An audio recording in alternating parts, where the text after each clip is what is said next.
안녕하십니까? 안녕하십니까. 저는 남편입니다. 네, 물론 한 여자의 남편입니다. 근데 이 땅 대한민국에서 남편으로 살아간다는 게 참 쉽지 않습니다. 이 대한민국이 남편에게 요구하는 게 참 많습니다. 이 성공한 직장인이길 원하고 또 관계 속에서 보면 좋은 친구이길 원하기도 하고 또 훌륭한 아빠 역할도 해야 됩니다. 그렇기 때문에 이 땅의 남편들을 대표해서 굳이 말씀을 드리자면 아내를 사랑합니다. 그렇죠. 네. 그리고 아내가 고생하는 것도 압니다. 그래서 때론 고맙기도 하고 때론 미안하기도 합니다. 근데 하지만 세상이 녹록치가 않아서 세상이 저를 가만두지를 않아서 가장 편안한 집에 가면 아무래도 아내에게 때론 짜증을 내기도 하고 또 때론 퉁명스럽게 말을 줄이기도 합니다. 그리고 아이들을 혼내기도 하고요. 그런 부분이 아마 아내는 못마땅할 겁니다. 하지만 아내가 조금 더 열린 마음으로 남편을 좀 보듬어 주면 남편이 더 힘을 얻고 사회에서도 한 사람의 건강한 남자로서 또 집에서도 훌륭한 남편, 훌륭한 아빠로서 자리매김할 수 있지 않을까 하는 그런 생각을 요즘 많이 하게 됩니다. 오늘 왜 이러세요? 무슨 남편당 당수 같으세요? 아니, 실은 제가 오늘 결혼 기념일이거든요. 그래서 이게 제 아내에게 하는 말이기도 하지만 네. 오늘 남편에 대한 특강을 또 하신다고 하니까 네. 이 대한민국에서 남편으로 살아가기가 네. 참 쉽지 않구나. 일단 돈 안 드니까 축하 박수도 한 번 좀 네, 보내주시죠. 감사합니다. 축하합니다. 네. 근데 아마 말씀하신 것처럼 대한민국의 많은 남편들이 똑같은 심정이다, 내 얘기다 하는 분들 참 많으실 네. 것 같고요. 부인들이 그거 모르지 않을 거라고 생각합니다. 다 아는데 또 얘기하신 것처럼 사는 게 쉽지 않아서 정말 요새 남편들 참 불쌍하죠. 참 안 됐어요. 다 아세요? 그거 모르는 부인이 대한민국이 아니 세상에 어디 있겠어요. 네. 그래서 좀 더 이제 우리 남편의 좀 길을 살려주고 어떻게 하면 남편을 정말 내 편으로 만들까 이런 얘기를 오늘 들어보려고 이분 다시 모셨습니다. 네. 지난주 나오셔서 새로운 얘기도 많이 전해주시고 그럼요. 정신이 번쩍 든 얘기도 많이 전해주셔서 새로운 정보를 많이 갖고 계신 교수님이신 것 같습니다. 다시 모셨습니다. 인제대학교 서울백병원 신경정신과의 우종민 교수 박수로 맞이해주시기 바랍니다. 네.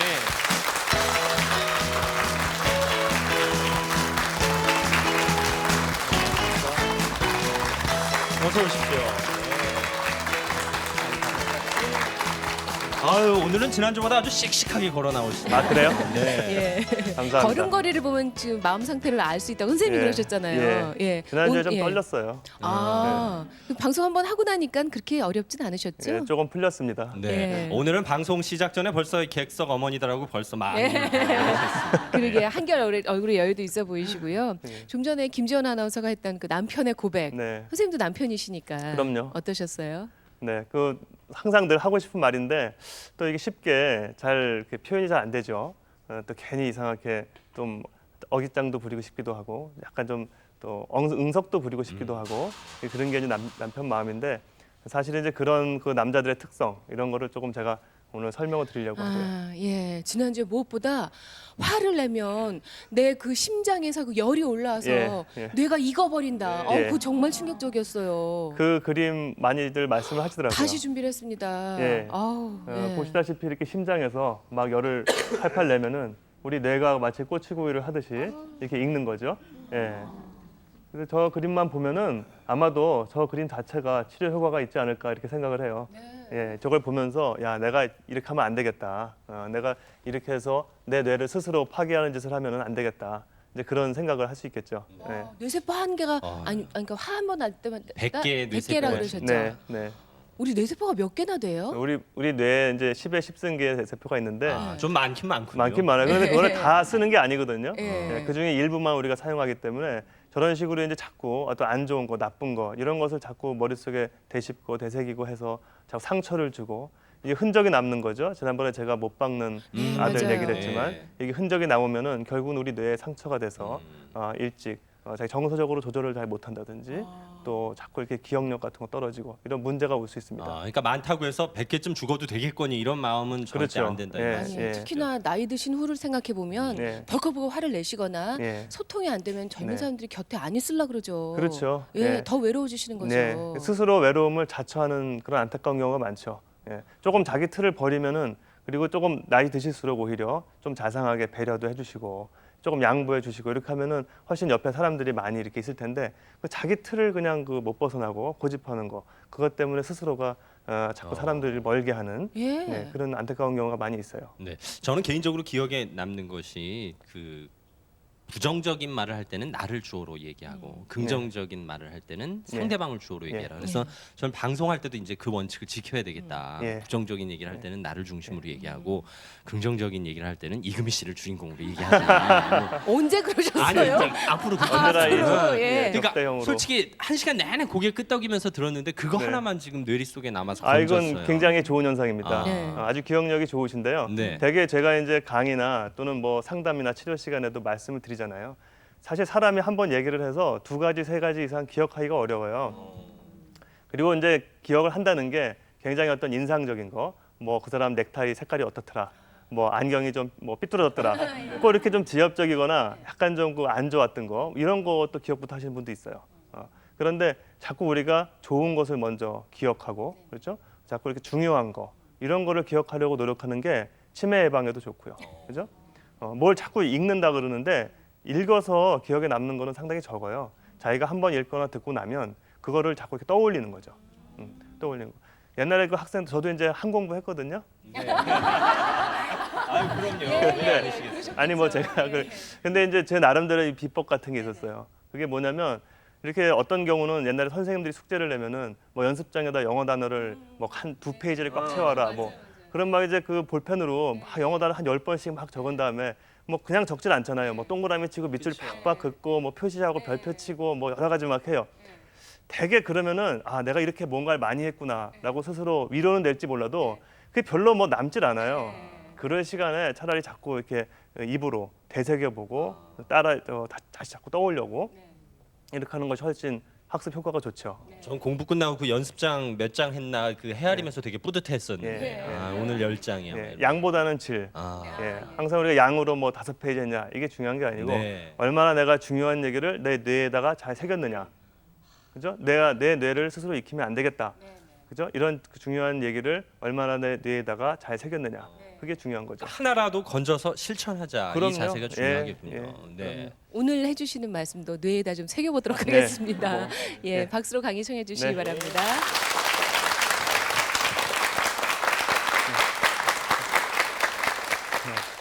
지난 시간에 제가 여러 가지 이제 말씀을 드렸는데 지난 시간에 들었던 이제 얘기 중에서 뭐 기억나시는 것들이 있을 겁니다. 그래서 은혜는 물에다 새기고 원수는 돌에다 새긴다 이렇게 하는데 그렇게 하면은 된다 안 된다 안 된다 그렇죠? 우리 좋은 것을 자꾸 뇌에다가 새겨버릇해야 된다 이제 그런 말씀을 드렸고 자꾸 이렇게 되새기는 것을 좋은 것을 되새길수록 우리 뇌세포가 좋은 쪽을 생각하는 그 회로가 강해져서 자꾸 활성화돼서 어떤 정보가 들어오면 바로 좋은 쪽부터 먼저 생각하고 현실적인 것부터 먼저 생각하기 때문에 우리 뇌가 더 풍성해집니다.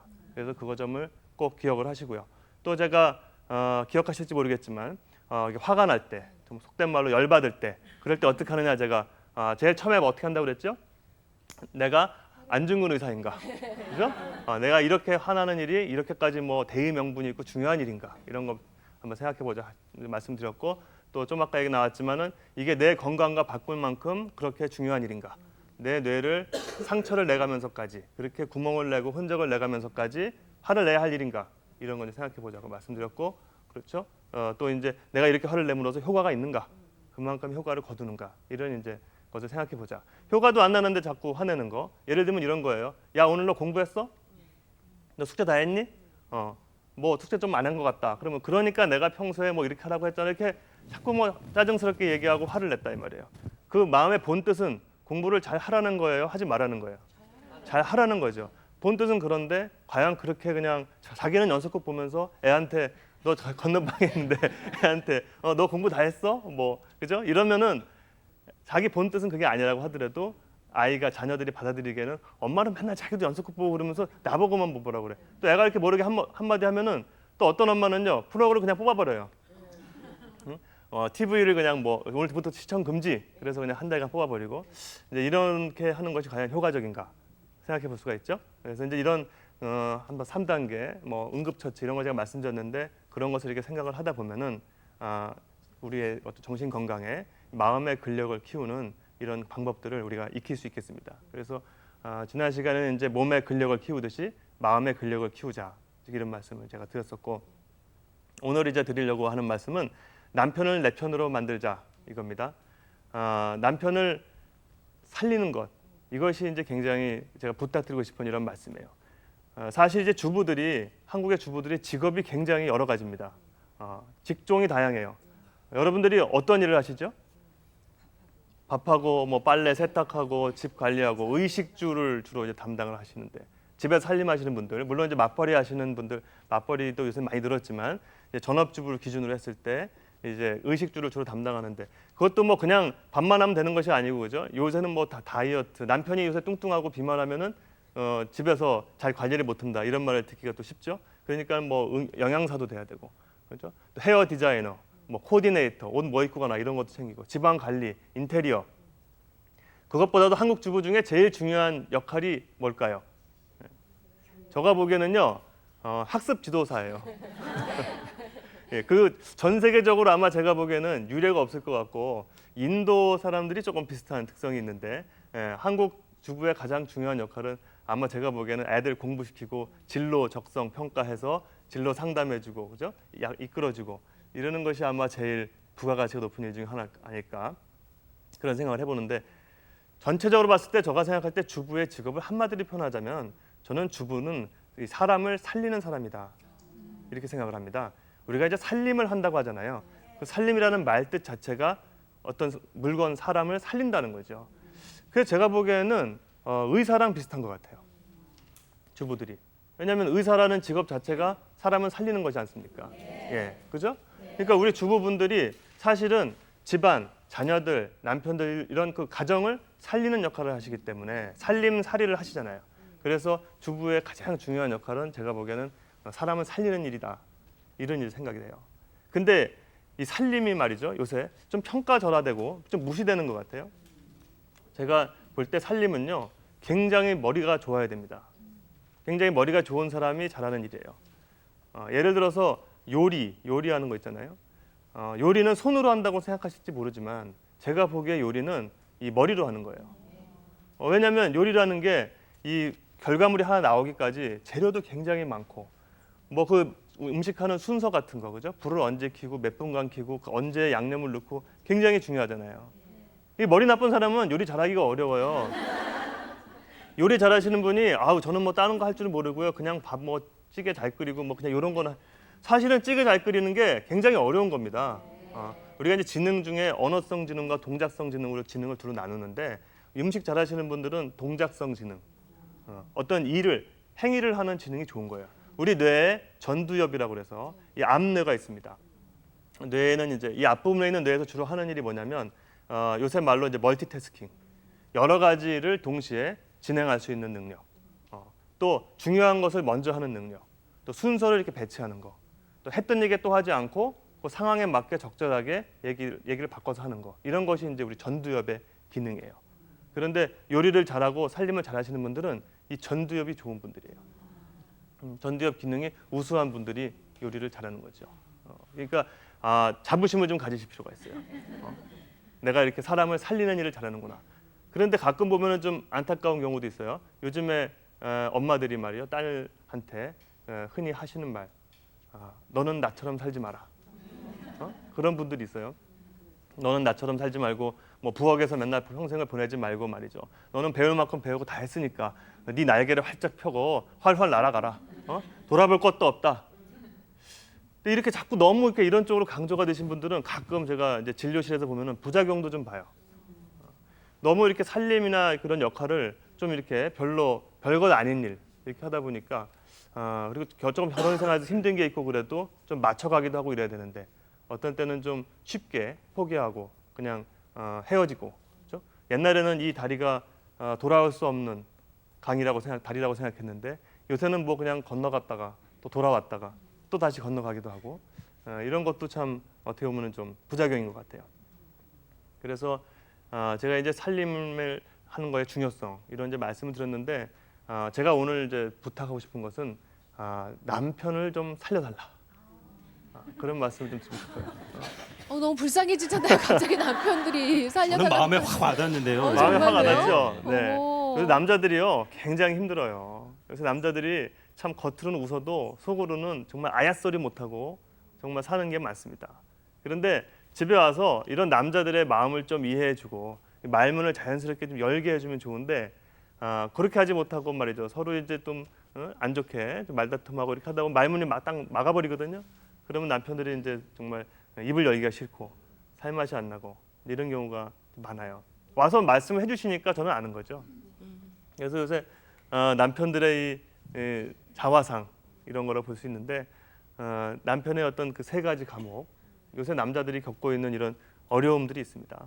남자들이 굉장히 그 치열한 경쟁 속에서 요즘 살고 있기 때문에 경쟁에 대한 거는 뭐 요새 자꾸 늘려도 모자라는 게 가방끈이고 쌓아도 모자라는 게 경력이라고. 아무리 경력을 발전시키고 키우고 해도 경쟁은 점점 치열해지고 또 이제 자기 감정을 잘 표현하기 어려운 이런 일들이 많아요. 그래서 자기 속마음을 잘 털어놓지 못하고 맨정신에 얘기를 잘 못하고 이런 거 스스로가 스스로의 감옥 속에 사는 거죠. 조금 어려운 얘기 힘든 얘기 하면은 좀 편해질 텐데 그거를 잘 못하는 거죠.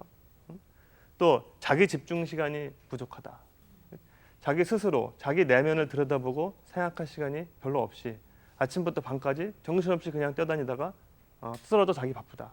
그래서 이런 요즘 남자들이 겪고 있는 어려움들이 있는데 자 그러면은 이렇게 어려움을 겪고 있을 때 누가 이 어려움을 같이 손잡고 해결해주고 풀어주고 도와줄 거냐 이거죠. 누가 이 분들에게 처방을 내리고 이분들을 도와줄 수 있겠어요? 아내죠. 주부들이밖에 없어요. 저가 물론 해드리면 좋겠는데 제가 하는 거는 일주일에 168시간인데 예. 168시간 중에 제가 아무리 만나서 오래 얘기를 해봤자 1시간 얘기한다고요. 예. 그러면 나머지 167시간은 누구의 이 관할하에 있는 거예요? 아내의 관리하에 있는 거예요. 그러니까 주부분들께 제가 부탁드리고 싶은 게 이런 남편이 어려운 말이죠. 주부들은 더 어렵죠. 사람이 여유가 있고 즐거운 게 있어야 말이 한마디가 나가도 웃는 말이 나가고 좋은 말이 나가는데 벌써 이제 가뜩이나 나도 지금 뭐 통장에 찍혀 들어오는 거 보면은 나도 답답해지기 시작한데 그런데 뭐 들어와서 또 와서 뭐 힘들다고 그냥 칭얼칭얼 거리는 것 같기도 하고 투정 부리는 것 같기도 하고 그러면 처음에는 조금 안쓰럽다가도 짜증도 나고 그러다 보면 자꾸 갈등이 되고 그러잖아요. 그래서 이제 이런 것을 왜 그런가, 왜 남편들은 이런가 이런 것을 어떤 그 좀 이해하고 심리적인 코드, 요즘 남자들이 겪고 있는 좀 증후군 이런 것을 좀 이해하면은 막 훨씬 좋지 않을까. 선생님 실제로 스트레스 센터에 몸담고 계시니까요. 이런 남편을 좀 전에 어깨가 축 처져 있는 그 사진만 많이 봐도 있어요. 진짜 많아요. 걱정이에요, 정말로. 그 네, 정도예요? 걱정입니다. 솔직히 개인적으로 저나 예. 뭐 주변 친구들을 보면 어디다 털어놓을 데가 없거든요. 뭐 예. 집에서도 그렇고 예. 그다음에 예. 직장에서 그런 얘기를 하겠습니까? 예. 친구들은 뻔하죠. 그러다 예. 보면 진짜 찾아갈 수밖에 없을 것 같아요. 전에는 이제 찾아오는 걸 많이 좀 어려워하셨는데 꺼려. 요즘은 상당히 많아요. 예를 들면은 이런 거예요. 그러니까 어떨 때 내가 찾아가야 되느냐. 네. 예를 들어서 집에 곧장 퇴근을 안 하고 자꾸 중간에 어디로 새게 된다. 그러니까 자꾸 집 앞에 있는 뭐 어디 포장마차 또는 무슨 뭐 카페, 그죠? 맥주 한 잔 마시는데 이런데 자꾸 들러서 온다. 그러면은 그거를 이렇게 왜 곧장 안 들어오고 자꾸 맨날 늦게 들어오냐 이렇게 좀 야단치시기 전에 이 사람이 뭔가 좀 맨정신에는 말하기 어려운 뭔가가 있는 모양이다. 이런 거 한번 생각해 볼 필요가 있죠. 근데 남편들의 감옥이 3가지나 돼요? 뭐 너무 안 됐어요. 요즘에 이제 그냥 열심히 살면 다 된다 예. 이렇게 생각을 하고 사실 살았죠. 살았는데 요새는 그것만 가지고는 좀 어렵잖아요. 그 경쟁이 치열하고. 경쟁이 치열하고 예. 또 여러 가지 정서적인 거, 감정적인 거를 잘해야 되는데 예. 그런데 또 익숙하지가 않고. 그러니까 예를 들면 이런 거 생각하시면 돼요. 평생을 구멍가게에서 사신 그 할아버지가 있어요. 되게 구멍가게 가면 말이에요. 친절하고 요새는 많이들 친절해지셨어요. 근데 전에는 보통 생각해보면 구멍가게 전형적인 이 모습이 상당히 좀 퉁명스러우시잖아요. 그냥 알아서 물건 고르고 네, 알아서 그냥 돈 알아서 내고 돈 가는 그냥 거지. 내고 뭐. 가는 거지. 예, 예. 또 뭐 오래 고르고 만졌다가 들었다 놨다 그러면 벌써 또 한 소리 하고 예, 예. 뭐 젊은 사람이 이렇게 뭐 예, 예. 그거 서설이 길어 뭐 이렇게 하면 가라. 근데 사실은 요새는 그렇게 하면은 장사가 되겠어요, 안 되겠어요? 안 되죠. 그거는 시절이 벌써 한참 지난 얘기예요. 그러니까 전에는 그냥 뭘 이렇게 만들어서 해놓으면 그냥 그걸로 됐는데 지금은 고객 비위도 맞춰야 되고 이 감정을 읽고 공감하고 이렇게 하지 않으면은 그게 잘 안 돼요. 근데 그게 훈련이 잘 안 돼 있다 보니까 막 자꾸 억지로 그걸 해야 되는데 어떻게 해야 될지도 모르겠고 누가 그렇게 가르쳐 준 사람도 없고 그러면서 장사는 안 되고 매출은 떨어지고 그러니까 집에 가서는 또 혼나고 가게를 뭐 보는 거냐 손님을 쫓아내는 거냐 그러니까 이제 또 혼나고 위축되고 이런 이제 어려운 점들이 있죠. 그러니까 집에서 그 부인 비위도 못 맞추는데 어떻게 나가서 그 고객들 비위를 맞추겠어요. 참 힘들긴 말이에요. 힘들겠네요. 힘들어요. 뭐 남 비유, 상대방 비유는 고사하고 솔직히 네. 나 자신을 돌아볼 시간적 여유도 별로 없어요. 시간적 여유가 별로 없죠. 네. 네. 그 오죽해야 증후군을 앓고 있다고 말씀을 하시네요. 네. 그래서 대한민국 남자들이 지금 그 겪고 있는 이런 증후군을 5가지 정도로 제가 한번 요약을 해봤어요. 예. 그래서 우선 집단 자폐증이다. 집단 자폐증이라고 하는 것은 자폐라는 게 말이죠.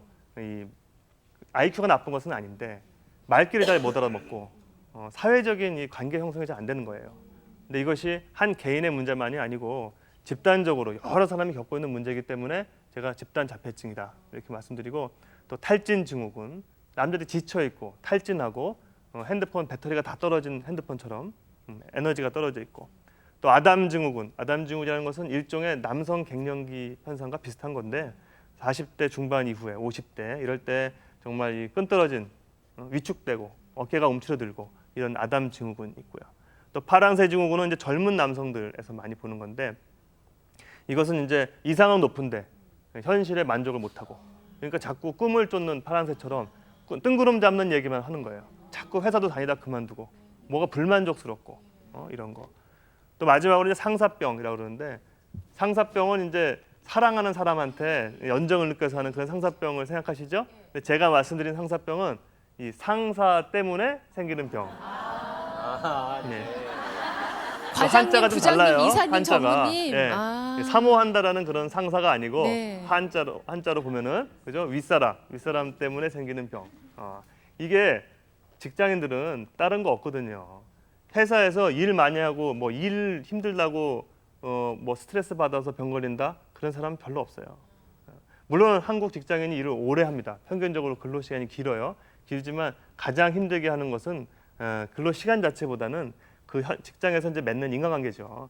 상사가 좀 이해해주고 인정해주고 이렇게 하면은 좋은데, 근데 상사도 또 보면은 자기도 또 이제 그 고객사가 있고 그러니까 막 프로젝트 성과가 안 나고 그러면 막 쪼고. 그런데 얼마 전에 제가 이제 저한테 찾아왔던 분은 이 자기가 빠져나갈 길이 없는 것 같다. 왜냐면은 상사가 이제 안 맞는 거예요. 사실 자기가 생각해도 성과가 지금 잘 안 나요. 잘 안 나는데 본인이 주장했던 방향하고 다른 방향으로 막 맞춰서 하고 있는데 그런데 실적이 더 안 좋으니까 자꾸 상사한테 쪼이고 그러니까는 자기도 이거 어떻게 해? 그만둘 수도 없고 그러니까 정말 이렇게 담배 한 대 피면서 야 이게 정말 굉장히 빠져나갈 곳이 없구나 이런 절망감을 느낀다. 실제로 상사병이 심한가요, 저는 남자들이? 상사병이 저 첫사랑을 그리워하는 뭐 이런 친구인데. 예. 아니 근데 참 아까 표현하기 힘든 남자들에 대한 감옥을 얘기하셨는데 이 5가지 증후군을 보니까요. 예. 나 자신을 이렇게 스스로 진단하면서도 네. 표현할 수 없는 게 또 오해를 받을까봐 내가 뭐 상사병 있다고 하면 PD랑 문제 있는 거 아니야? 뭐 이렇게 생각하든가 집단 그렇죠. 자폐증 있다 그러면 뭐 말 못하는 뭐가 있구나 네, 하고 뭐 네. 파랑새 네. 증후군이 있다고 하면은 네. 또 뭐 못 이룬 꿈이 있나 보다. 제 9시 뉴스 하고 싶은가 봐. 뭐 이런 식으로 생각할 수도 있는 그럴 수도 있죠. 예. 그 그런 너무 거를 이제 염려할 것 같아요. 그 남들에게 주목받는 위치에 있으시기 때문에 그래요. 예. 그냥 아무것도 아닌 사람일 때는 별로 남들이 무슨 증후를 겪든 별로 신경도 안 쓸 수 있는데 이제 자꾸 주목받는 위치에 있으니까 그러니까 어떻게 보면 그것은 내가 이렇게 그만큼 잘 살고 있는 거에 대한 치러야 될 세금이다. 이렇게 그냥 생각하시는 게 정신 건강에 좋을 것 같아요. 참고로 PD랑 아무 문제 없고 9시 뉴스 하고 싶지 않습니다. 네. 그러니까 이 5가지 증후군이 대한민국 남자라면 누구나 이 중에 네. 하나쯤은 네. 앓고 네. 있을 병이고 네. 정말 아까 말씀하신 것처럼 그 3가지 감옥, 그러니까 자기 표현을 하지 네. 못하고 네. 지나친 경쟁. 또 하나가 뭐예요, 선생님? 저는 마지막 하나가 궁금해가지고. 지나친 경쟁 예, 그다음에 그리고 자기 표현 감정 표현 잘 못하고 못하는 거. 또 그다음에 하나는 자기만의 시간, 자기만의 자기 공간을 집중 시간이 확보하지 모자란 거. 못하는 것. 예. 그것까지 감옥으로 치시는. 그러니까 집에 가도 남자분들 말씀하시는 게 내가 혼자 조용히 뭐 생각하거나 보통 우리가 한 30평대 아파트나 이렇게 이제 평균적으로 사시는 걸 봤을 때 혼자서 이렇게 혼자만의 시간과 공간이 별로 없다. 그렇죠. 예, 그렇게 물론 이렇게 말씀드리면은 또 주부분들이 어떤 분들은 나도 없다. 예, 뭐 부엌이 있지 않냐. 부엌은 그 노동의 현장이지 그게 어떻게 내 공간이냐. 또 안방 그러면 안방이 뭐 왜 나 혼자만 쓰는 거냐. 화장대 하나 마음 편하게 놓기도 어렵다 이렇게 말씀하시는 분도 있어요. 그러니까 어떻게 보면은 이 사람도 안 됐고 저 사람도 안 된 거예요. 우리가. 근데 정말 아내들은 부엌이라도 있죠. 그 아들 아이가 눈치를 주는데요. 컴퓨터 방에 있으면 아빠 왜 맨날 컴퓨터만 해? 그렇죠. 그리고 응접실에 네. 있으면 아빠 또 텔레비전 네, 보려고 그러는구나. 네, 그래갖고 제 방 안방에 가 있으면 아빠 또 자려고 네. 이렇게 나오니까 뭐 어디 있어? 부엌에 가면 또 뭐 먹어? 뭐 이렇게 하니까 진짜 그래요. 이 눈치를 맞습니다. 보는데 아들 아이 네, 눈치를 봐야 돼. 네. 진짜 불쌍. 그렇습니다. 네, 참 이렇게 어려운 상황이 있는데 하나하나 한번 짚어보면서 네. 예, 우리가 한번 처방을 제가 한번 드리도록 하겠습니다. 네. 우선 오늘 너무 재밌네 저는. 집단 자폐증부터 우선 한번 이제 그 얘기를 시작해 보려고 그러는데 아까 제가 말씀드렸듯이 이제 집단 자폐다 이런 게 이제 말귀를 잘 못 알아듣고 말을 잘 안 통하고 벽에다 대고 얘기하는 것 같고 뭐 떠오르시는 얼굴이 있어요? 예, 가까이 있는 분 중에 그런 얼굴이 떠오른다면 그 분은 지금 우선 병으로서의 이제 질병이라고 할 수는 없죠. 하나의 그렇지만 너무나 만연화되어 있는 이런 현상, 안 좋은 현상이 많이 만연화되어 있기 때문에 제가 이제 증후군이라고 이렇게 표현했는데 그런 그 분들이 떠오른다면 그것이 바로 집단 자폐증인데 예를 들면 이런 거예요. 우리가 사실은 필요한 말은 잘 못하고요. 쓸데없는 말, 남의 마음 긁는 말 이런 말만 잘하는 사람들이 있어요. 처음 만났는데 엉뚱한 소리에서 상대방과 관계를 잘 맺지 못하고 심기를 거슬리는 거 있어요. 예를 들면 솔직히 제가 조금 그 컴플렉스가 있어요. 외모 컴플렉스. 예. 제가 어디가요? 제가 조금 이렇게 좀 가려서 그런데 얼굴이 좀 커요. 예? 그런데 얼굴 큰 사람은 사진 찍을 때 이 철칙이 있습니다. 맨 앞줄에 서면 안 되죠. 눈치껏 뒤로 이렇게 좀 빠져야죠. 사실 저는 별 상관 없는데 자꾸 남들이 얘기를 하니까. 그런데 그런 얘기는 제가 해야 유머가 되는 거죠. 네, 그죠? 제가 사진 찍을 때 같이 섰을 때 제가 이제 나는 뭐 안 돼. 나는 뒤로 좀 가야 돼. 이렇게 말을 해야 그게 유머가 되죠. 그러면 사진 찍을 때 뭐 스마일 따로 할 필요 없이 한번 이렇게 웃고서 웃는 표정이 되잖아요. 웃으라고 하는 얘기죠. 까짓 거 얼굴이 좀 크면 어떻고 뭐 좁으면 어때요. 그런데 남이 그런 얘기하면 어떻게 돼요? 특히 얼굴 작은 애가 야 너 뒤로 가. 그렇죠. 상처되죠. 네. 특히 얼굴 그런 작은 거. 애가 그럼. 그러니까 남의 외모라든지 얼굴 크기라든지 뭐 뚱뚱하니 말랐느니 뭐 결혼을 했느니 말았느니 남의 사적인 거에 대해서 그렇게 얘기를 먼저 할 필요가 없죠. 그런데 이 한국 남자들이 말이에요. 착각하는 게 있어요. 그러니까 그런 얘기를 하면 마치 자기가 무슨 관심을 보이는 걸로 생각을 해요. 그러니까 자꾸 어떤 그 개인적인 거, 신상에 대한 거를 상대방이 불편할 거다라는 생각, 그 눈치가 없는 거죠.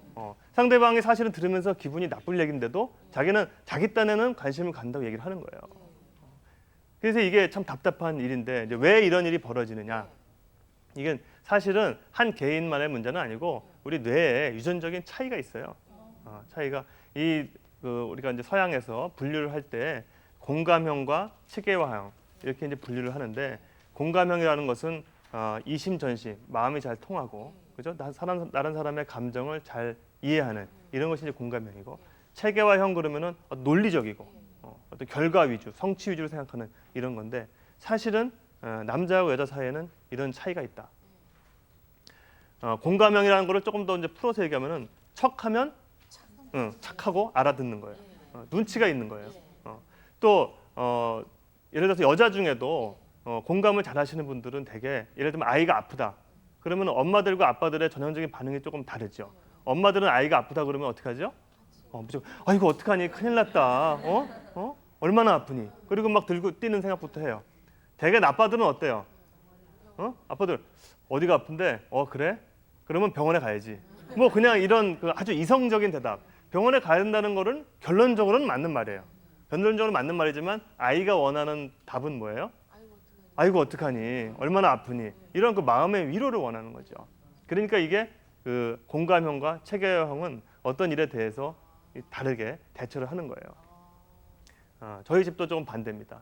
저는 상당히 좀 공감형이 약하고 저희 사람은 좀 이게 이제 그 연구 결과를 보면은 이렇게 이제 분석이 되어 있는데 유전적으로 남자들 같은 경우에는 공감형 자체가 상당히 적습니다. 원래 우리 인류가 말이에요. 이렇게 그 밀접한 인간관계나 남의 감정을 읽고 뭐 이런 거에 한 시대가 얼마 안 돼요. 우리는 산으로 들러뛰면서 남자들은 가서 사냥하고 그죠? 캐오고 뭐 잡아오고 이런 어떤 거니까 체계화적인 기능이 필요할 수밖에 없죠. 논리적이고 목표 지향적이고 작전을 짜서 어떻게 하면 뭐 이 코끼리를 한쪽으로 몰아갖고 어떻게 잡을까 이런 거죠. 여자들은 원래 선천적으로 공감형이 많이 발전돼 있어요. 공감형이 거의 절반에 해당되죠. 그러네. 그러니까 절반 여자들은 이상이네요. 따로 뭐. 설명을 안 예. 해도 예. 남의 느낌이나 감정이 먼저 눈에 딱 들어오는 거예요. 눈치가 있는 거죠. 예. 다 그런 건 아니에요. 다 그런 건 아닙니다. 본인 너무 마음 놓지 마세요. 예. 여자 중에 제일 얄미운 사람, 제일 얄미운 사람이 여자 체계화형이에요. 여자 중에 여기가 14%죠. 여자 중에 좀 얄미운 사람은 이렇게 여잔데도 좀 너무 정이 없고 말이에요. 너무 딱딱하고 다 까칠하고 1번, 2번, 3번 확률이 얼마고 이게 조금 너무. 근데 이런 분들이 이제 직업적으로 또 성취는 잘해요. 요새는 이제 일하시는 여성들이 훨씬 많기 때문에 굉장히 직업적으로 성취는 잘하는데 그럼 결론적으로는 사실은 뭐가 제일 좋으냐? 뭐가 좋냐는 건 별로 없어요. 사실은 양쪽인 면을 다 갖춰서 때에 따라서 쓸 수 있으면 제일 좋죠. 제일 좋은데 굳이 그것을 강조를 한다면은 남자들에서 공감형이 적기는 한데 요즘은 시대가 이 공감형 남자가 대접받는 시대, 공감형 남자가 필요한 시대가 왔어요. 이것은 이제 사회적으로도 그렇습니다. 사회적으로도 전처럼 아까 제가 구멍가게 뭐 아저씨 이런 비유를 들었는데 남자들이 공감을 잘하고 남의 감정을 잘 읽고 소비자가 무엇을 원하는지를 금방 눈치채고 이런 사람들이 회사에서 실적도 좋고 또 인정을 받겠죠. 또 조직 같은 거, 조직 관리를 할 때에도 일방적으로 뭐 이렇게 해야 된다. 우리 사업 전략이 뭐 매출이 이렇게 올라야 되니까 이렇게 해. 이런 거보다는 조금 이렇게 부드럽게 서로 이렇게 의견도 물어보고 오늘 뭐 어떻게 하면 좋을까? 한번 같이 한번 얘기를 해보자. 이렇게 마음을 좀 통하게 하는 것. 이런 것이 이제 리더십 하는 데서도 필요한 것이죠. 그러니까 남자들에게서도 이런 공감형을 갖추는 것이 많이 필요해요. 사실 좀 쉽지는 않습니다. 왜냐하면 우리가 그렇게 살아온 지가 얼마 안 돼요. 그렇게 살아온 지가 우리 그 유전자는 금방 안 바뀌거든요. 그런데 우리가 요구받는 지금 이 기능은 불과 한 세대, 두 세대 사이에 지금 갑자기 필요하게 된 거예요. 한번 생각해 보세요. 조선 시대 때 뭐 남자가 공감형 남자가 뭐 그렇게 뭐 얘기가 됐겠어요? 일제 시대 때 뭐 그런 게 됐겠어요? 옛날에 뭐 산으로 들러 다니고 농사짓고 할 때 그게 됐겠어요? 별로 필요가 없었어요. 그런데 시대가 바뀌었다 이 말이에요. 요즘 여자들이 막 이렇게 딱딱한 남자 좋아해요? 안 좋아하죠? 근데 남자들은 그걸 잘 몰라. 근데 요새는 이제 좀 알아요. 주워 들은 이제 얘기는 생겼어요. 그런데 문제는 어떻게 해야 되는지를 몰라요. 어떻게 해야 되는지를. 제가 이제 얼마 전에 뵀던 그 어떤 할아버지께서는 정말 사람은 진국이에요. 근데 진짜 사람은 진국인데 마음은 착하죠. 그런데 이 부인이 이 할아버지만 보면은 가슴이 떨린대요. 왜 떨리냐면은 무서워서. 소리를 버럭버럭 지르시는군요. 그렇죠. 예. 그러니까는 아니 부인이 좀 아프면은 아이고 어디가 아파 큰일 났네 이렇게 좀 하시면은 그 말 한마디로 천냥빚을 갚고 그동안 잘못한 모든 게 용서가 되면서 마음이 그냥 싹 녹죠. 그런데 이 할아버지는 그러게 내가 뭐라고 그랬어. 평소에 운동도 하고 일찍 병원 가보라고 그랬지. 제가 그러거든요. 진짜요? 네, 근데 저는 저 6%의 강한 그 체계화형이 참 마음에 걸리는데, 네. 그러니까 아이가 아파도 그러게 아빠가 뭐라 그랬어. 어젯밤에 그렇죠. 늦게까지 돌아다니지 말랬잖아. 뭐 이런 식의 이렇게 첨언이 되는데, 그러니까 그런 말을 하는 입장에서는 왜 그래요? 이 기회에 가르쳐야 된다. 그렇죠. 아니 애가 아픈데 뭘 거기다 대고 뭘 가르쳐요? 아니 그런데 이 기회를 삼아서 교훈을 줘야 된다. 그러니까 남자들은 아이고. 자꾸 이 목표 지향적이에요. 아이고 교훈도 목표. 안 아플 때지 무슨 아플 때 무슨 교훈을. 그러니까. 아플 때는 교훈의 효과가 떨어지니까. 아이고 참. 그러니까 아유. 자폐증이 되는 거죠. 아유. 자기가 반성하겠습니다. 생각한 틀에 갇혀 있다 이 말이에요. 자기 폐쇄적이다. 그게 자폐증이죠. 자기가 생각한 틀에 갇혀 있다. 그래서 그러면 이것을 이제 어떻게 해결할 것인가? 제가 이제 처방을 몇 가지 이제 알려드릴까 합니다. 남편분에게 필요한 이제 처방인데 지금 제가 이제 어떤 공감형 남자 이런 말씀 드렸는데 우리가 자꾸 자기가 어떤 걸 주장하고 가르치려고 들기보다는 말을 먼저 듣는 것 이런 것이 참 중요할 것 같아요. 아까도 아이가 아플 때 야 그러니까 평소에 차내 부리지 말고 자야지. 응? 양치질 하루에 3번 하고 손 씻고 들어오고 밖에 나갔다 와서 손을 씻어야 되는데 제가 맨날 하는 얘기예요. 손을 잘 안 씻는 그렇지. 네. 그 말이 틀려요, 맞아요. 그 말은 맞아요. 뭐 토시 하나 뺄 거 없이 맞아요. 토시 하나 뺄 거 없이 맞는데 문제는 내가 말했다는 게 중요해요. 아이가 받아들였다는 게 중요해요. 아이가 받아들였다는 게 중요하죠. 아이가 받아들여서 그런 쪽으로 행동이 바뀌어야 효과가 있는 거죠. 예. 그래서 아이가 우리 이제 아나운서께서 말씀을 하면은 아이가 네 아버지 정말 딱 맞는 말씀입니다. 오늘부터는 손을 열심히 씻어서 아주 세균이 없도록 손톱 밑까지 다 씻겠습니다. 이렇게 하던가요? 우리 아니, 했을 아들이 것 같아. 손톱에 저집 정말 따제분은 때가 초콜릿이에요. 때가 초콜릿이야. 근데 진짜 그렇게 못 알아들으니까 자꾸 얘기를 해서 반복을 그렇죠. 통한 학습을 네. 시켜야 되겠다라는 아니, 생각이 입장을 바꿔놓고 생각을 해보면 아픈데 누가 거기다 대고 그러니까 평소에 그러면 그게 들어와요 귀에? 아니 그래도 때가 손톱에 초콜릿인데 아이고 입장을 바꿔서 한 번만 생각해보면 될 걸. 그러니까 오늘 우리가 알 수 있지만 뭐 말을 하는 거가 말하는 사람의 입장은 있죠. 그 심정이. 저희 학생 때 이제 별명이 입으로 하는 영어로 하면 이제 오랄 다이아리아인데 입으로 말로 설사를 한다 이런 분이 있었는데 이게 뭐냐면은 들어와서 말이에요. 딱 들어와서 수업 시작하면은 딱 뒤를 돌아요.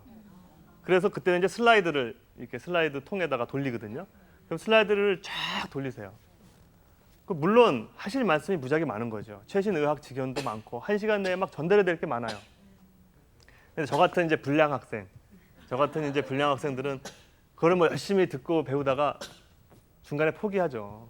제가 어떻게 1시간에 슬라이드 100장을 제 머릿속에 들어오겠어요. 그러니까 한 반쯤 되면은 하루에 내가 어떻게 이거 모든 걸 이해하겠어. 포기하자. 그리고 눈 감고 그냥 아까 이게 고개를 뒤로 제낄 수밖에 없는 거죠. 그러면 이제 문제는 그분이 수업 시간 준비는 무지하게 많이 하신 거예요. 굉장히 많이 하셨어요. 그런데 그게 저 같은 이 학생들의 머릿속에 들어와야 되는데 제가 또 이게 또 아까 저번에 말씀드렸지만 이 돌, 이 돌에 이게 잘 새겨지려면 여러 번 또 좀 이렇게 몇 가지 중요한 거를 자꾸 이렇게 새겨야 그나마 새겨질까 말까 한데 그럼 자꾸 너무 그냥 많은 지식이 그냥 쏟아져 오니까 소화가 안 돼요. 이런 건 뭐냐면 내가 무엇을 말했느냐를 우리가 중심으로 생각하면 안 된다 이 말이에요. 나는 옳은 얘기를 했는데 나는 아이한테 아니 너 오늘 너 학교 갔다 오면 숙제부터 해야지. 이거부터 먼저 저것도 그래야 나중에 놀면 될 거 아니냐. 그 말이 틀려요, 맞아요. 그거는 인류가 생긴 이래 지금까지 한 번도 의심을 받을 수가 없었던 그런 아주 훌륭한 말이에요. 그런데 그대로 돼요, 안 돼요? 안 돼. 안 되면 그런 말 할 필요가 있어요? 없어요. 없어요. 괜히 애하고 사이만 나빠져. 그러니까 현명한 사람이라면 그렇게 상대방이 받아들이지도 못할 말을 자꾸 반복해서 서로 그냥 불편한 거. 이게 문제죠. 제가 그게 바로 두 번째 드리는 말씀인데 관계를 중심으로 우리가 생각해야 된다. 관계. 말을 해서 내가 원하는 뭐 손을 닦았느냐, 뭐 숙제를 먼저 했느냐 그 결과를 이루는 것도 중요하지만 결국은 그 아이가, 자녀가 또는 남편이, 배우자가 그 마음이 통해서 마음을 열고 그거를 공감을 해서 그렇게 스스로 행동을 해야 그게 되는 거죠. 그렇죠? 그러니까 그러려면 관계가 좋아야 돼요, 나빠야 돼요? 좋아야 돼요. 관계가 좋은 사람은 그죠? 뭐 개떡같이 말해도 찰떡같이 알아듣는다고. 응? 벌써 아 하면은 하고 척하면 척이고 금방금방 알아듣는다 이 말이에요. 근데 미운 사람, 싫은 사람이 얘기하는 거는 그게 귀 속에 들어와요? 안 들어와요. 귀는 열려 뚫려 있지만 한쪽으로 들어왔다가 그냥 한쪽으로 나가든지 아예 문전 내서 그냥 왔다 갔다 하다가 그냥 들어오지도 못하든지 이렇게 된단 말이에요. 관계라는 게 뭐냐면 이런 거예요. 제가 이제 의사인데 어떤 환자분이 예를 들어서 안타깝게도 암에 걸렸어요. 암에 걸렸는데 그 암에 걸리신 분에게 의사가 가서 6개월 내에 사망 확률이 90%인 암에 걸리셨습니다. 3개월 후에 사망할 확률은 뭐 50%입니다. 이렇게 말을 했다. 여러분이 환자라면 그런 말을 듣고 싶겠습니까? 아니죠. 그 말이 틀렸어요? 틀리진 않고 학문적으로나 통계적으로 보면은 맞는 말이에요.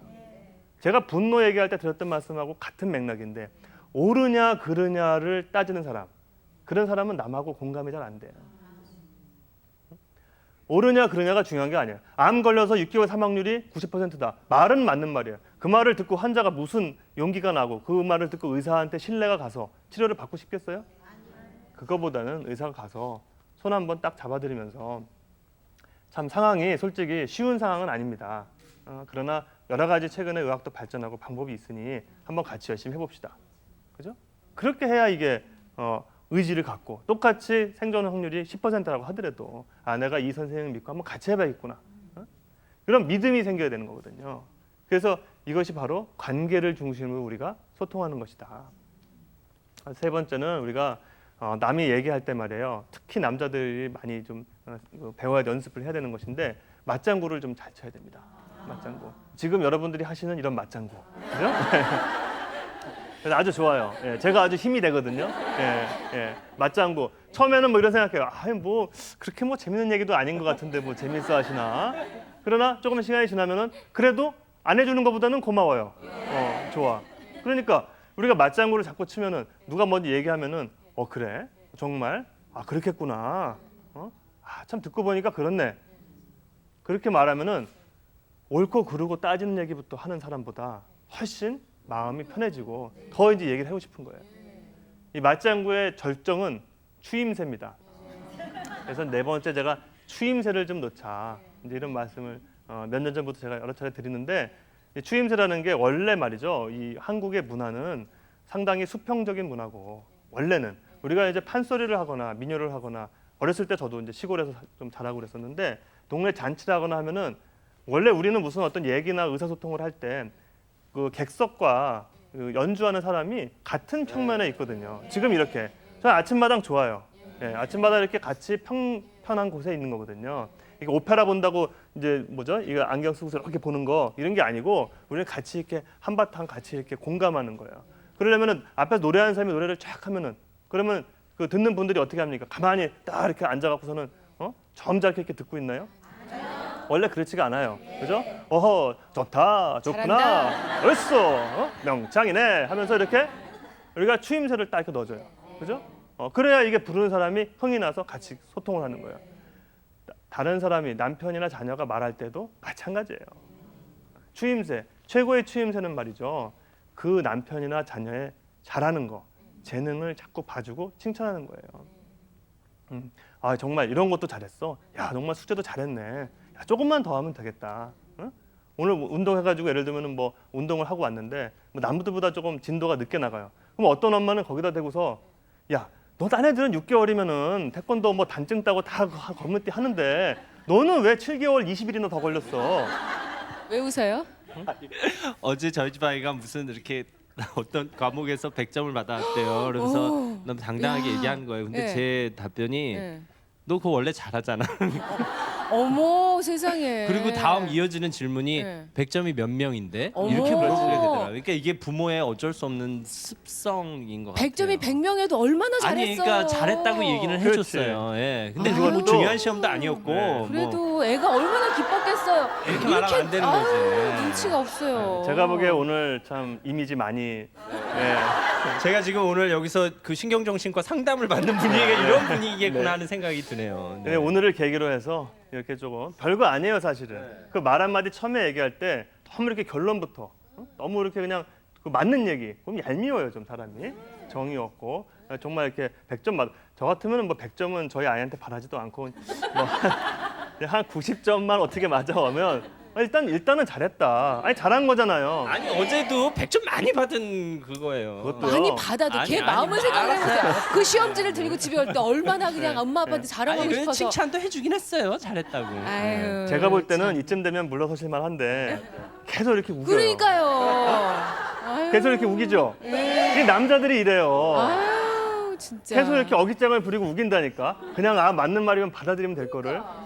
제가 지난주에 배운 거 실천하는 거예요. 부정적인 건 나를 주어로 하자. 네. 또 이것도 자기 합리화죠. 네, 예. 네, 이렇게 말하는 거죠. 뭐 저한테 문제가 많네요 오늘. 네. 오늘을 계기로 한번 네. 변신해 보시고 그 이제 남자들이 이렇게 좀 약간 엇나갈 때 있잖아요. 사실은 남자들은 일부러 그러는 거예요. 일부러 더 좀 이렇게 그 약간 응석을 부린다 그럴까? 예를 들면은 남자들은 말이에요. 자기 그 뜻이 이렇게 조금 자기 못 받아들인다는 느낌이 들고 잘 안 통하고 그럴 때 내가 이렇게 힘들다. 뭐 날 좀 이렇게 이해해달라 이런 말 잘 못해요. 그런 말 해본 적이 없으니까. 그러니까 대신 또 자존심은 세. 그래갖고 약간 자존심 상하면 엇나가는 거예요. 그러니까 초등학교 때 고무줄 끊는 남자애들이 그런 거죠? 그렇죠. 괜히 좋은 여학생한테. 그거를 어른이 예. 돼서도 한다고요? 예. 아 그럼요. 전 고무줄은 안 끊었어요. 아유. 남자는 영원한 악이에요. 남자는 영원한 애예요. 저희 집에 아들 둘, 큰 아들, 그다음에 제 밑에 작은 아들.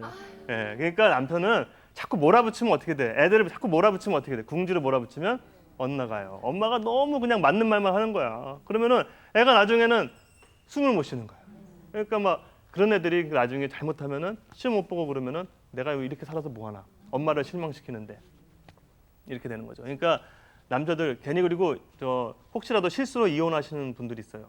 진짜 나중에 후회하시는 거예요. 나중에 후회하는 게 뭐냐면은 그렇게까지 몰아붙이지 않아도 되는데 너무 그냥 이렇게 속상한다고 몰아붙였어요.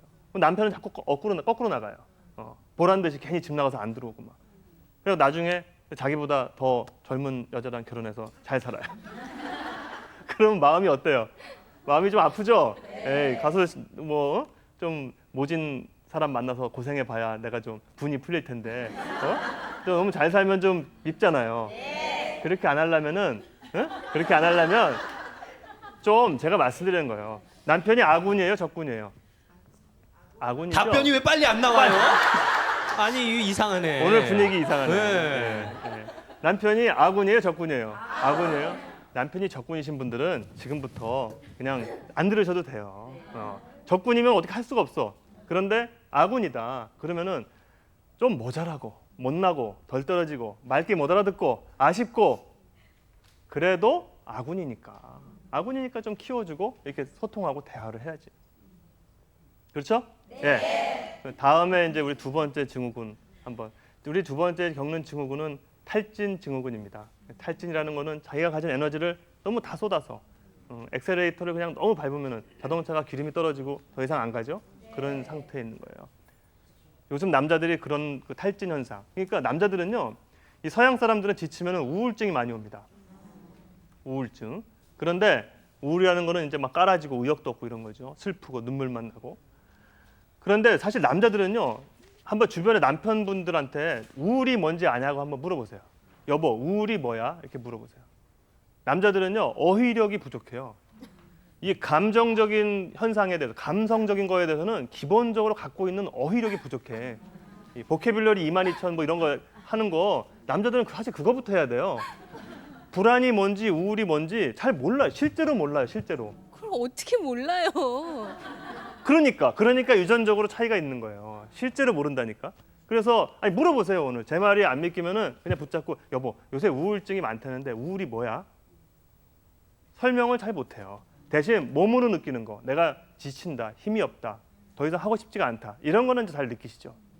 그래서 이제 그런 부분들이 바로 탈진 증후군인데 되게 성취형이고 목표 지향적이고 너무 완벽주의적이고 일 그냥 놔두지 못하고 이런 분들이 이제 많이 걸리는데 제가 이제 한 가지 그 아주 쉬운 그 진단 방법을 제가 하나 연구를 해서 좀 파악을 했어요. 그게 뭐냐면은 여러분들 그 이메일 전자우편 쓰세요? 네, 대부분 이메일을 많이는 안 써도 뭐 쓰시죠?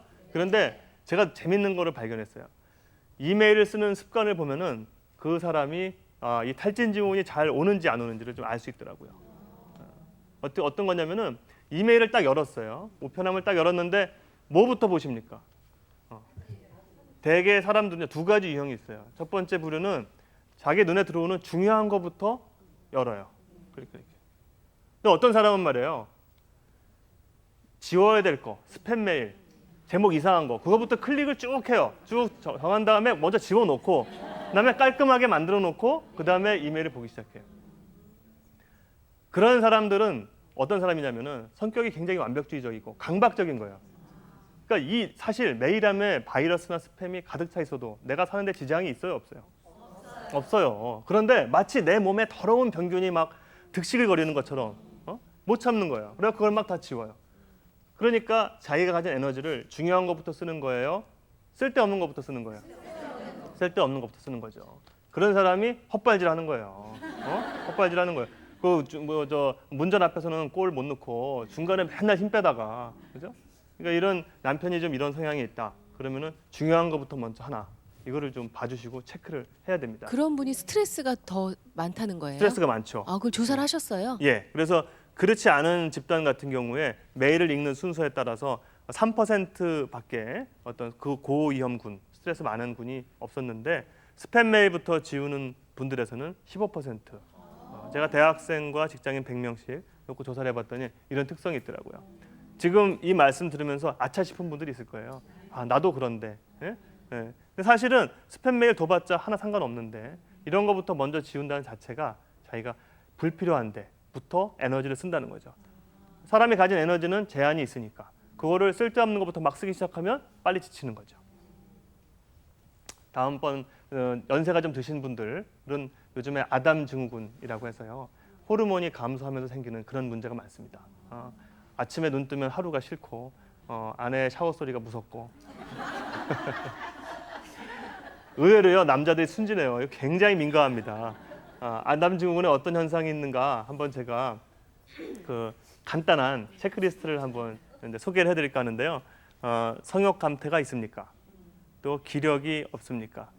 체력이나 지구력에 감퇴가 있습니까? 잘 지치냐 이거죠. 키가 줄었습니까? 약간 키가 줄은 것처럼 위축이 되는 거예요.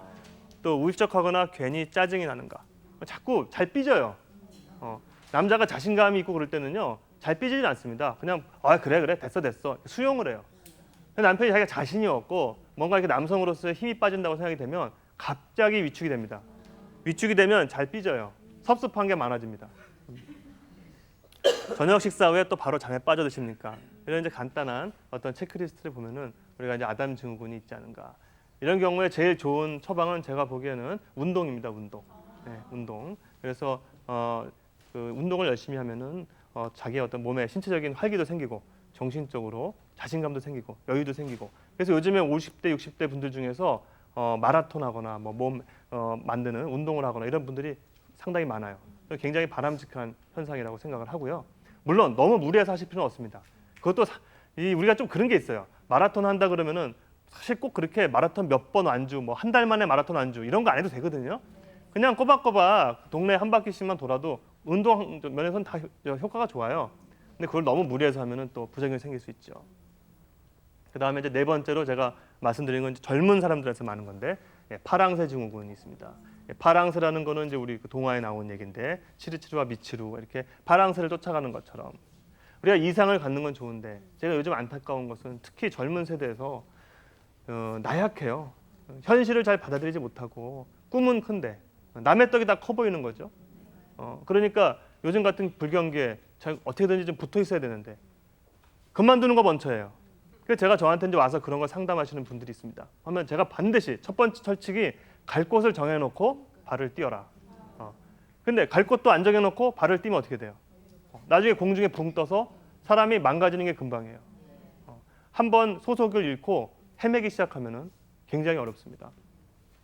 근데 제가 볼 때 이거의 원인은 말이에요. 근본적으로 이 문제 해결 능력이 부족해요. 우리 젊은 세대가. 문제 해결 능력이라는 건 뭐냐면 자기가 처한 상황에서 내가 무엇을 해결해야 되는가 이걸 목표를 정해서 그것에 대해서 어떻게 할까 전략을 세우고 단계적으로 해결을 해나가는 거죠. 근데 그런 것을 능력이 부족한 이유가 뭐냐? 자기가 스스로 해본 적이 없는 거예요. 그러니까 엄마 아빠가 너무 다 해주는 거. 다 해주니까. 그때 왜 어느 네. 엄마가 그랬다 그랬잖아요. 이렇게 멀리 있는 아들한테 옷을 다 네. 예. 그러니까 멀리 있는 아들한테 옷을 다 사서 보내면서 그 옷을 카메라로 찍어놨다가 월요일에는 이 색깔 상의와 이 빛깔의 바지를 입어라. 이거를 일주일치를 사진을 일요일에 찍어가지고 보내준다 그러더라고요. 그럼 아니, 그거를 네. 프린트해가지고 그대로 입는데요. 옷 하나 입는 것도 자기가 그냥 안 맞더라도 입으면 되잖아요. 그 마음 자체는 우리가 이해할 수 있지만 그런 식으로 해서 결혼을 했다. 여러분 그런 남자와 결혼하면 좋습니까? 아니요. 나중에 시어머니가 매일 아침에 새벽 일찍 전화해가지고 얘야 오늘은 파란색 입혀라. 얘야 오늘은 빨간 타이 매라. 좋겠어요? 안 좋죠. 그렇게 만들고 있는 거예요 우리가 지금. 이미 커버린 이미 다 성장해버린 남편들 잘 안 바뀌어요. 거기는 잠깐 잊어놓으시고 자녀분들한테는 좀 자율적으로 해결하는 경험을 하게 해요. 쉽게 이런 겁니다. 제가 이제 와서 참 기가 막힌 장면이 제가 이제 주말에나 수영을 좀 하는데요. 수영장 앞에 가면 이제 애들 기다리고 있는 어머님들이 딱 이제 의자 놓고 기다리고 보고 계세요.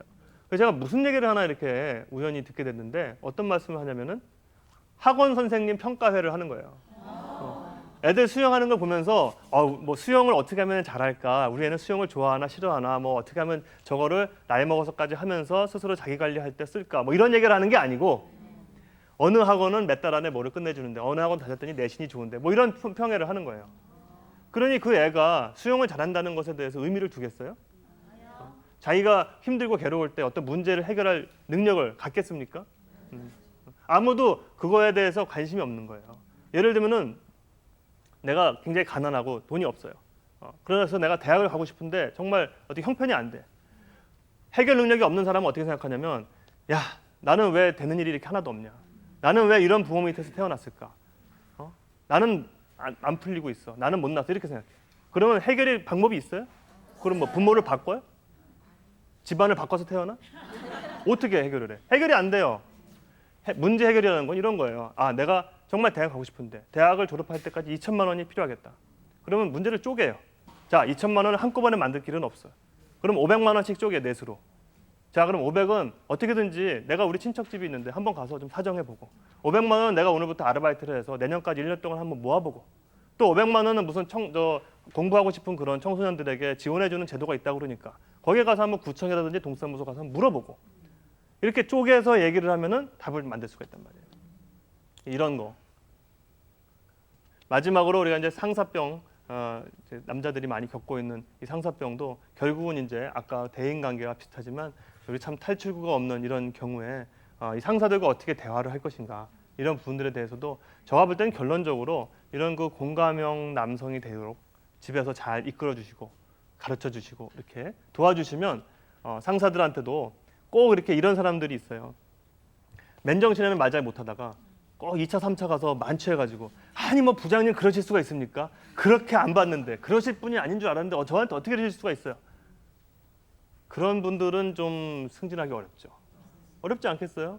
그러니까 그거보다는 예를 들어서 제가 좀 드릴 말씀이 있는데 제가 꼭 좀 부탁하고 싶은 게 있다. 이렇게 따로 만나서 제가 지난번에 말씀드렸지만 좋은 얘기는 남들이 있을 때 하고 나쁜 얘기는 둘이 있을 때 하라고 그랬잖아요. 근데 아무리 상사가 힘들어도 남들 다 했는데 아니 부장님 그러실 수가 있어요? 아무리 술 취했다고 하지만 회식 자리에서 그런 거 하면 면제부가 됩니까? 안 되죠. 그러니까 그럴 때는 둘이 이렇게 자리를 청해서 까짓 거 뭐 좀 좋은 음식도 한번 미운 뭐 떡 하나 더 준다 그런 것도 있죠. 그러니까 뭐 좋은 음식도 한번 대접하면서 절 좀 도와달라. 그죠? 이렇게 한 발짝 물러서서 관계를 중심으로 대화하는 거 이런 것이 잘 되는 사람은 집에 있어도 잘 되고 밖에 나가도 잘 되는 겁니다. 그죠? 집에서 못하는 사람이 밖에 나가서 잘하느냐 그런 일은 없어요. 그래서 이런 그 남편들을 어떻게 공감하고 소통을 잘하는 사람으로 우리가 도와줄까? 그러면 결국은 그 남편이 누구를 고마워해요? 아내를 고마워하는 거예요. 그래서 남편을 내 편으로 만드는 방법이 될 수 있습니다. 제가 끝으로 남편을 내 편으로 만드는 방법을 6가지를 핵심 정리, 요점 정리해서 6가지를 다 기억하시리라고 저는 생각하진 않아요. 근데 아까 말씀드렸듯이 3가지 이상 기억하시기 어렵습니다. 그런데 본인 그 눈에 들어오고 공감이 되는 대목이 있으면 한 3가지쯤 기억을 하시면 좋을 것 같아요. 우선 첫 번째, 남편은 아군이다, 적군이다. 아군이다. 남편을 아군으로 생각하자. 아군이 되면 조금 어설픈 짓을 해도 다 예뻐 보여요. 적군으로 믿기 시작하면 아무리 뭐 애를 써도 가식적으로 보여. 괜히 뭐 생일날만 되면 선물 가져오고. 그런데 뭐 평소에는 하는 거 보면은 하나도 아닌 것 같고. 그죠? 두 번째, 남편의 입을 열게 하라. 남편의 입을요 말문을 자꾸 막아버릇하면 안 돼요. 남편이 제일 남자가 위험할 때는요 말수가 줄어들 때입니다. 이유 없이 말수가 줄어들 때 남자들은 다 다른 고민이 있는 거예요. 정말 죽고 싶은 마음이 있는 거예요. 그런 사람한테 자꾸 말문을 막으면 안 되죠. 세 번째는 굉장히 단순한 건데요. 웃으실지 모르겠지만 일단 배불리 먹여라. 남자들은 별거 없어요. 남자들은요 굉장히 하등 동물이에요. 남자들은 등 따시고 배부르고. 근데 다 너무 공감하는 표정 들으신 거예요. 근데 이 듣는 남편은 기분이 좀 아니 우리는 남자들은 어떤 게 있냐면 예. 저 아내가 맛있는 음식을 많이 이렇게 차려주시잖아요. 그러면은 그게 사랑이라고 생각하는 거예요. 이게 상당히 원시적이죠. 뭘 이렇게 먹으면은 그게 내 거가 되는 거예요. 아 진짜 그 반찬 가짓수에 따라서 그럼요. 아, 아내가 기분이 좋구나 이런 걸 그럼요. 느끼게 되긴 해요. 일단 남자들은 배고프면요 짜증이 나요. 예. 굉장히 단순해요. 그러니까 일단 뭐가 좀 남편을 내 편으로 만들고 싶다. 첫 번째는 일단 먹이고 시작하자. 일단 먹이고 시작해야 얘기가 부드러워진다. 그렇게 되면 다음에 이제 살살 다음 단계는 자존심을 세워주시는 거예요. 당신이 뭘 못했나부터 시작하는 게 아니고 사실은 당신도 참 애쓰고 있고 이렇지 하고 뭐 이 자존심을 좀 세워주는 겁니다. 남자들 별거 없어요. 먹이고 조금 이렇게 좋은 얘기 해주면은 그러면 금방 입이 해가지고 말이에요. 응? 금방 입이 해서 이렇게 그냥 갑자기 자상하고 아주 부드러워져요. 그럴 때 이제 한마디씩 딱 이렇게 원하는 거를 말씀하시는 거죠. 그래서 절대로 몰아붙이지 말고, 그죠? 그리고 마지막으로 아까 말씀드렸듯이 맞장구와 추임새를 활용하자. 그래서 모든 얘기가 오고 가는 말이 곱고 즐겁고 흥이 나야 거기서 감동과 감흥이 생기는 거예요, 그죠? 우리 집안에 오늘 감동과 감흥이 있는가 한번 생각해 보세요. 집안에 감흥이 없는 집은 말이에요. 대화만 보면 알아요. 1분만 딱 들어보면은 맞장구를 안 쳐요. 예를 들어서 밥상에 앉아서 한쪽은 얘기를 하는데 한쪽은 가만히 있어요. 그래서 그다음에 조금 더 얘기하려고 그러면 그래서 뭐 어쩌라고. 이러면 이제 이 집은 벌써 냉기가 도는 거예요. 그러니까 맞장구와 추임새를 활용해서 정말 끄덕거려 버려주고 같이 공감하고 그죠? 이렇게 하면 남편도 이렇게 이제 훈련을 시키는 거죠. 그래서 오늘 제가 꼭 이제 드리고 싶은 말씀은 참 남편이 힘들면 결론적으로 아내가 힘들어요. 그래서 남편이 예뻐서 잘해주시라는 게 아니고 남편이 힘들면 아내가 더 힘들어요. 그러니까 나를 위해서 남편을 위해서가 아니라 나를 위해서 남편들이 어떤 심리를 갖고 있을까 이런 거 한번 생각해 보시고 남편들이 의사소통을 좀 잘할 수 있도록 이렇게 좀 도와주시고 또 먼저 모범을 좀 보여주시고 그렇게 하기를 부탁드리면서 오늘 강의를 마치겠습니다. 감사합니다.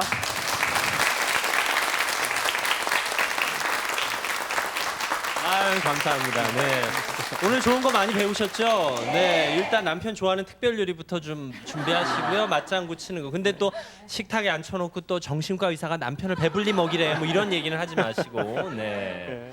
참 아, 진짜 귀엽네요. 실천적이고 예. 쉬운 예. 그런 요령들이네요. 예, 남자들 참 귀여워요.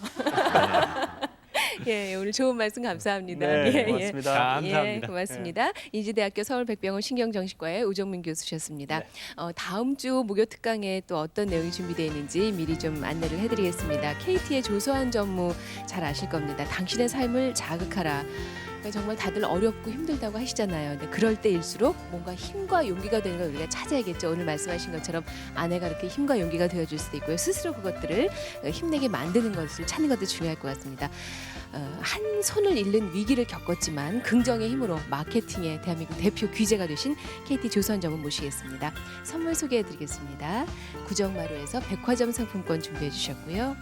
금성출판사 푸르넥 공방에서도 백화점 상품권 마련해 주셨습니다. 내일 금요일은 생생 토크가 있는 날입니다. 내일은 아침형 인간과 올빼미형 인간에 대한 얘기 나눠보겠습니다. 어느 쪽이 더 좋다는 거예요? 내일 얘기해봐야죠. 예, 예. 오늘 여기서 인사드리겠습니다. 고맙습니다.